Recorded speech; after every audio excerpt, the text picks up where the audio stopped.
Oof Return. The removal of the oof sound years earlier did more damage to Roblox than most people realized. On paper, it was just a sound effect, but in reality, it was one of the strongest emotional anchors the platform ever had. That sound existed during Roblox's most formative years, when the platform was smaller, more chaotic, and more community-driven. It played in obbies, sword fights, tycoons, and early roleplay games. When it disappeared, many older players felt like Roblox had officially moved on from them. It became a symbol of Roblox turning corporate, sanitized, and disconnected from its roots. A lot of veterans didn't quit immediately, but the soul felt gone, and over time they slowly drifted away. When Roblox finally brought the oof back, it did something extremely rare. It repaired trust, players felt heard, and it sent a clear message that Roblox still cared about its history. Social media exploded with reactions, memes returned, classic games resurfaced, and creators rushed to re-enable it. Most importantly, lapsed players logged back in out of curiosity. Once they were back inside the platform, they didn't just hear the sound. They saw better graphics, new games, and improved social features, and realized Roblox wasn't the same broken mess they remembered. The oof sound became a gateway update, small on the surface but massive in impact. Party system. Roblox always claimed to be a social platform, but for years it failed at one critical thing: frictionless friend play. Joining games together was clunky, and staying together was even worse. Most friend groups moved their coordination to Discord, and Roblox slowly became something you played alone even when friends were online. That quietly killed retention. Multiplayer platforms survive on friend groups, and when one player quits, the rest often follow. The party system changed that completely. Suddenly, Roblox supported how people actually play games. Between 2024 and 2025, players could group up instantly, jump between experiences together, and stay connected without external apps. The effect stacked fast. One returning player could easily bring back 3, 4, or 5 others.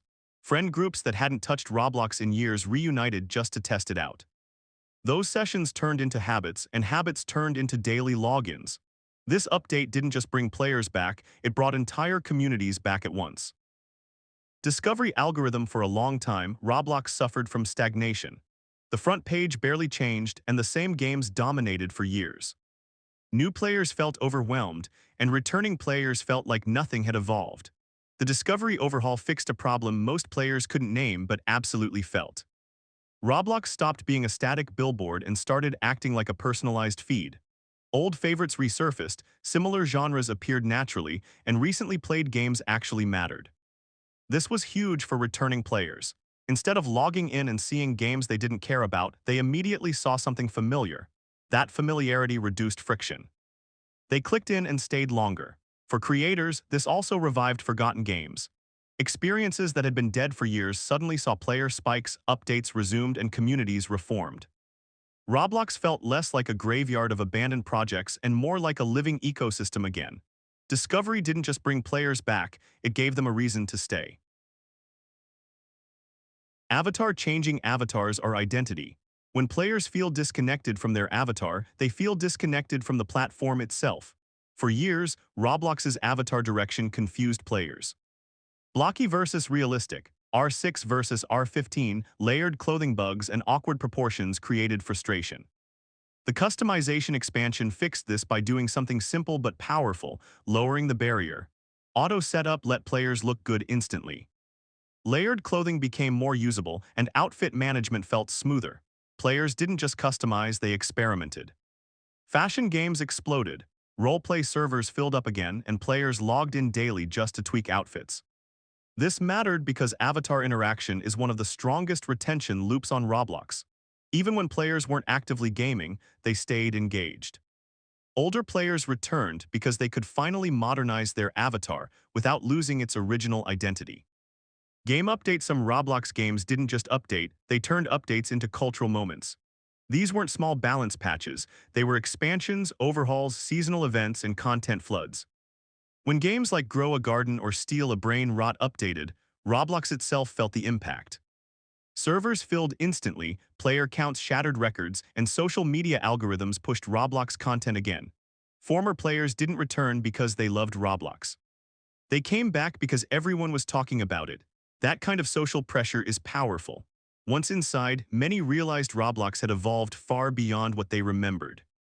These updates proved Roblox could still compete for attention in a crowded gaming world, and that alone restored confidence in the platform.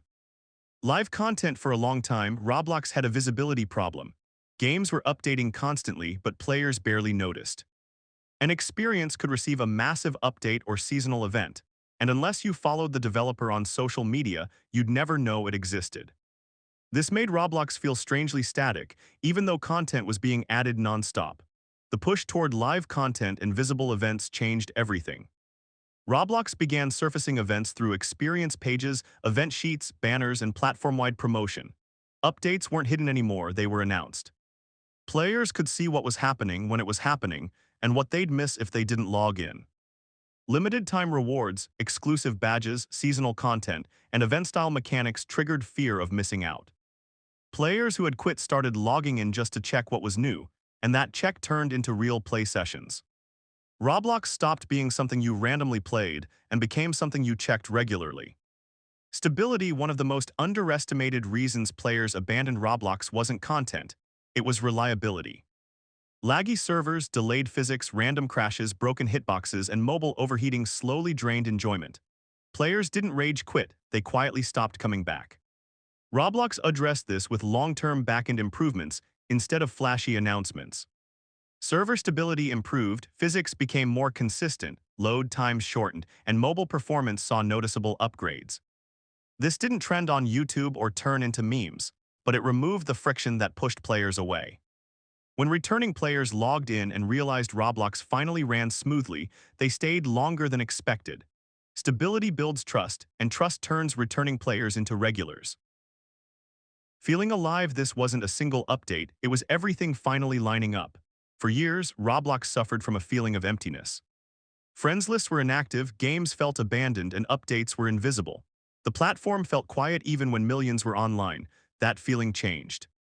Players logged in and saw friends online again because the party system encouraged it. They saw games actively updating because events were visible. They discovered new experiences because discovery finally worked. Their avatars looked good and performance felt smooth. Nostalgia was respected instead of erased. This created momentum. Once momentum returned, players didn't just come back, they stayed. Roblox felt like a living platform again, not a museum of old games. Roblox didn't revive because it added something new. It revived because it finally felt worth coming back.